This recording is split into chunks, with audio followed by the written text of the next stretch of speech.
Les amis, j'espère que vous allez bien. J'ai une bonne nouvelle pour vous. On va au Japon. Enfin, pas nous, hein. Personnellement, je vais rester ici à Paris. Mais le Barça se rend au Japon pour la tournée estivale en Asie. Japon plus Corée du Sud. Ce qui fait que le Barça jouera 3 matchs, non pas 2, dont le premier ce dimanche face au Vissel Kobe.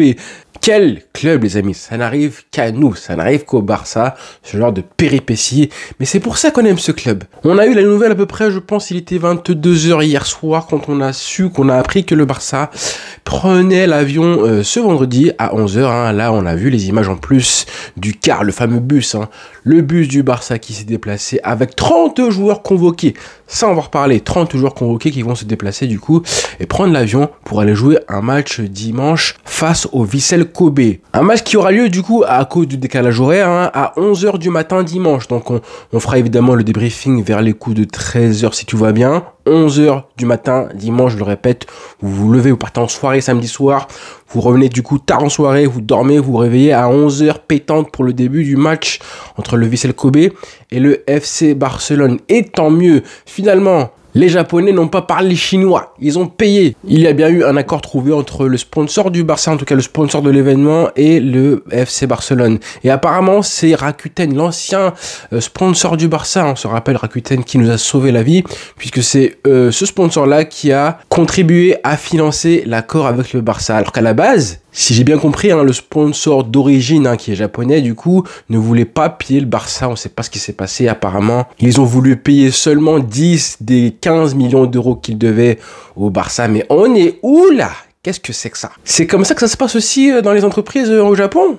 C'est qui le président, s'il vous plaît, de ce pays-là? C'est Sassou? On est où, là? Peut-être qu'ils se sont dit, peut-être, hein, que comme le Barça était tellement en galère de thunes financièrement, qu'on était en dèche complète, et ben ils se sont dit, on va leur donner 10 millions d'euros, et peut-être que ça va leur suffire tellement ils sont en galère complète. Non mais, respectez-nous! Respectez-nous, les amis. Bref, passons. Tout est bien qui finit bien, puisque le Barça, du coup, va voyager dans quelques minutes, là, au moment où je fais la vidéo.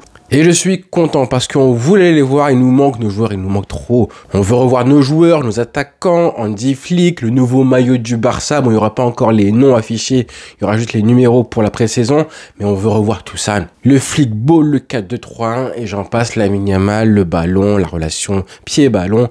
Techniquement, on veut du football. Et du coup, ça nous permet de nous plonger directement pour la pré-saison. Officiellement, la saison du Barça va débuter ce dimanche. Bon, pas officiellement puisque c'est des matchs amicaux. Mais en gros, vous savez, là c'est le début de quelque chose qui devient du coup sérieux, le début, hein, tout ce qui va être fait pour être prêt pour le début de la saison en Liga officiellement. À quoi ça sert justement une pré-saison? Je voulais faire une vidéo et parler du coup de tout ce que nous, les supporters, on va regarder et on va analyser, observer lors des matchs qui vont suivre. On rappelle, hein, 3 matchs amicaux d'abord en Asie, puis le trophée Gamper avant le début de la Liga. Du coup, à quoi ça sert en fait? La réponse, enfin la question c'est plutôt à quoi ça sert pour nous de regarder un petit peu la pré-saison en tant que fan du Barça, en tant qu'analyste, en tant qu'observateur. Alors déjà pour rappel, comme je l'ai dit ce matin, on a eu la liste des 30 joueurs, et non pas 26, hein, 30 joueurs du Barça qui voyageront en Espagne. Il y aura 6 joueurs du coup qui viennent des catégories de la catégorie des jeunes, hein, du Barça B ou Barça U19, dont Ronny Bardji. Par contre, on a eu le nom des joueurs qui seront écartés. Et là, malheureusement, on va citer le nom de Oriol Romeu, qui ne fera pas partie du voyage, de même que Pau Victor et évidemment Marc-André ter Stegen, qui va se faire opérer, on en a parlé hier, lors du live quotidien. Pour Romeu, bah écoutez, grande surprise de voir qu'il ne fait pas partie des plans d'Andy Flick, bizarrement. Et pareil pour Pau Victor qui devrait être vendu, on l'espère, hein, pour le prix annoncé, 12 millions d'euros, plus 3 de bonus dans les heures qui suivent vers Braga. Donc du coup, pour commencer, à quoi ça sert pour nous de voir une pré-saison du Barça et des matchs amicaux, même s'il n'y a pas d'enjeu. Mais en vrai, nous, on kiffe déjà parce que ça nous permet de découvrir de nouveaux joueurs. Hein. À la base, c'est un petit peu ça, hein, les nouveaux joueurs, les transferts qui arrivent au club, qui sont du coup intégrés dans l'effectif. Bon là, il n'y en a que 3. Rashford, Joan Garcia et Ronny Bardji. Donc forcément, on est plus hypé par Rashford, hein, qui va mettre du temps, on est pressé de le voir jouer, etc. On va en parler. Mais en vrai, je suis en train de repenser au fait qu'on va avoir un nouveau gardien dans les buts. Et ça, juste visuellement, ça va être quelque chose de Je sais pas, ça fera bizarre. Hein. Même si on a eu Chesney là cette année ou une équipe Enya, on savait que, en fait, on les voyait jouer et on se disait ils sont là par intérêt, mais qui resteront pas du coup numéro 1 définitivement.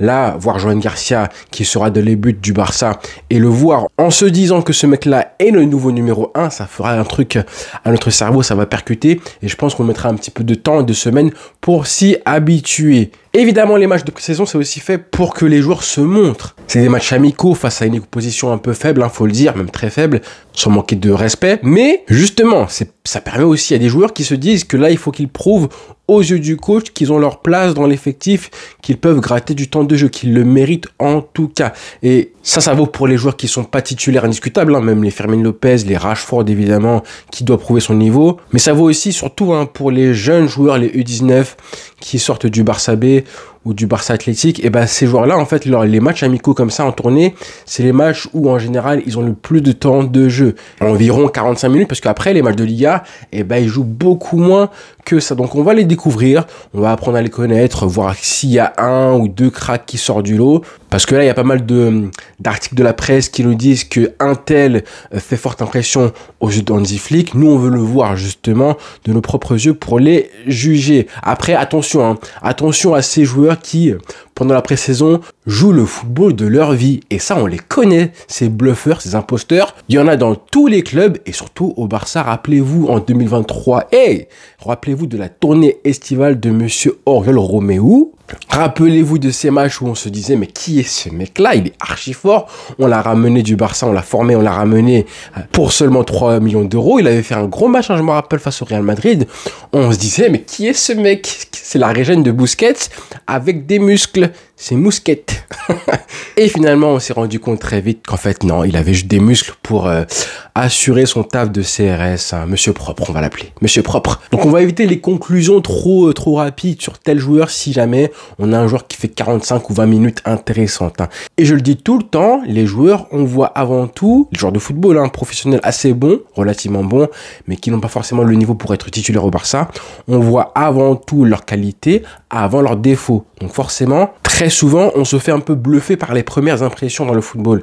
C'est juste humain, c'est logique. Maintenant, deuxième chose, la tournée, c'est évidemment fait pour que les joueurs montent en puissance physiquement. Tu vas justement jouer contre des équipes un peu plus light. Ça change avec les années passées. On avait eu des classicos face à City aussi, des matchs assez compliqués.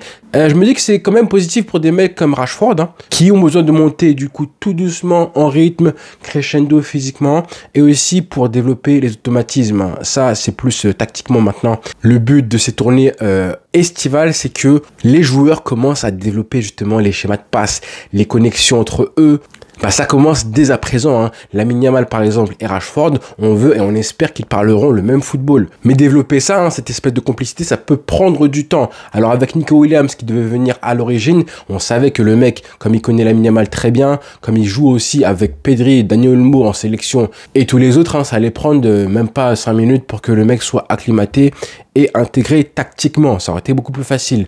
Maintenant Rashford, en vrai on ne sait pas, on ne peut pas être sûr à 100% que ça va fonctionner avec les joueurs du Barça. Ça devrait le faire évidemment, mais moi je suis pas forcément fan de la phrase, vous la connaissez, la phrase cliché qui dit que les grands joueurs peuvent forcément s'entendre sur un terrain de football. Parfois non. Parfois, il y a des joueurs qui sont un petit peu trop ressemblants. Donc, en gros, ils ont les mêmes qualités et ça n'apporte pas de la complémentarité à l'équipe. Mais bon, rassurez-vous, pour eux deux, moi, j'y crois à 100% qu'ils vont du coup finir. En tout cas, ça va prendre du temps, mais qu'ils finiront par s'entendre pour plein de raisons dont j'ai parlé justement, je crois que c'était lundi dernier dans ma vidéo sur Marcus Rashford. Mais bon, le travail doit commencer dès à présent pour s'intégrer le plus rapidement à ce collectif si particulier d'Hansi Flick du Barça. Alors justement, Lamine Yamal et Rashford, est-ce qu'ils joueront ensemble dès le début de la pré-saison? Dès là, les prochains matchs qui vont du coup être joués en Asie, c'est pas sûr du tout. On sait qu'en général, on a souvent des matchs avec un 11 type qui est mis au début et à la mi-temps, on change complètement l'équipe, on met 11 autres joueurs. Donc c'est pas sûr du tout que Hansi Flick fasse jouer en même temps Lamine Yamal, Rashford, même 5-10 minutes, pourquoi pas, je sais pas trop. On verra déjà à partir de dimanche. D'ailleurs justement, Lamine Yamal, j'ai bien envie de voir justement quelle mentalité il a pour aborder justement ce début de saison. Parce que là, évidemment, on n'a fait que de parler de lui pendant tout l'été avec ses frasques, ses micro-scandales, ses vacances, Lamine va à la plage, Lamine fait ceci, Lamine fait cela, le numéro 10 évidemment. On a remis en cause son implication, sa motivation et tout, etc. On a tout remis en cause.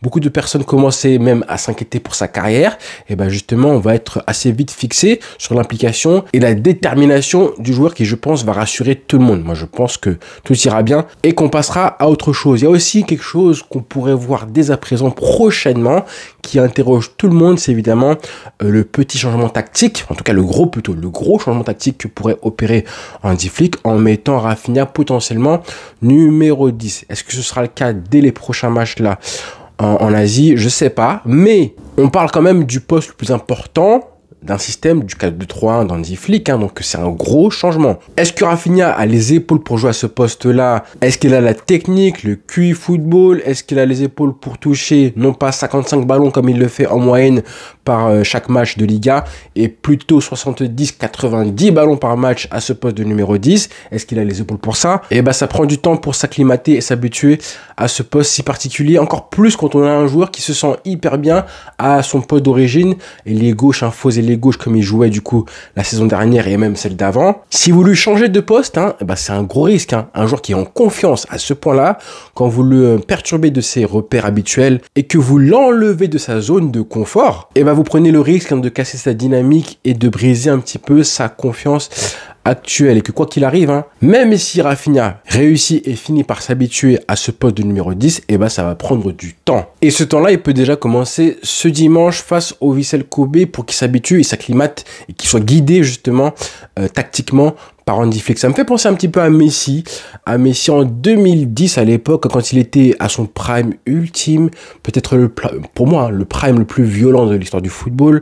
2010, il venait tout juste de découvrir ce fameux poste de faux neuf qui lui avait été attribué par Guardiola depuis, on va dire, 6 mois, mais vraiment 1 an, avec ce premier match face au Real Madrid en mai 2009. Et du coup, là, on avait un Messi qui était à son prime absolu. Et d'un coup, on a Maradona qui, lors de la Coupe du Monde 2010, avait écarté Riquelme, donc il n'avait pas de vrai numéro 10. Il avait écarté Riquelme, pourquoi on ne sait pas. Mais du coup, on a Maradona, sélectionneur de l'Argentine à l'époque, qui place Messi en tant que numéro 10 dans un 4-2-3-1, le même système que le Barça aujourd'hui, derrière un attaquant qui s'appelait du coup Gonzalo Higuaín, alors que c'était absolument pas le moment de le faire. On avait un Messi qui était en pleine bourre à ce poste de faux neuf, parfois qui jouait encore un petit peu et les droits quand Ibrahimovic était titulaire, mais il était en pleine bourre dans sa zone de confort et il ne fallait absolument pas justement le changer et le perturber à un poste où il n'avait plus joué, je crois, depuis ces années en Argentine quand il avait 12-13 ans, même pas 13 ans du coup,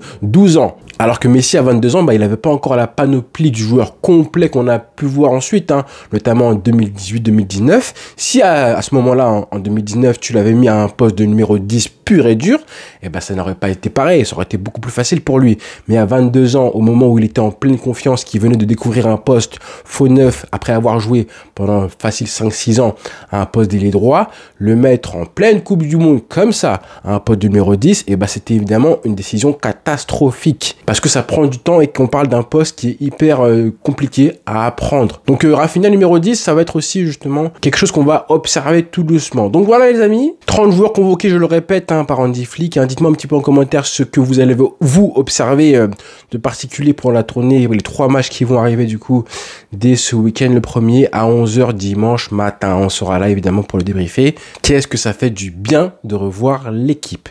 Voilà les frères, bonne journée à tous, et évidemment allez voir les vidéos qu'on a faites du coup hier avec le live sur Ter Stegen. Sans oublier la vidéo sur l'opposition entre le Barça et le Real qui devrait du coup avoir lieu en Liga cette saison. Voilà les frères, bonne journée à tous, ciao.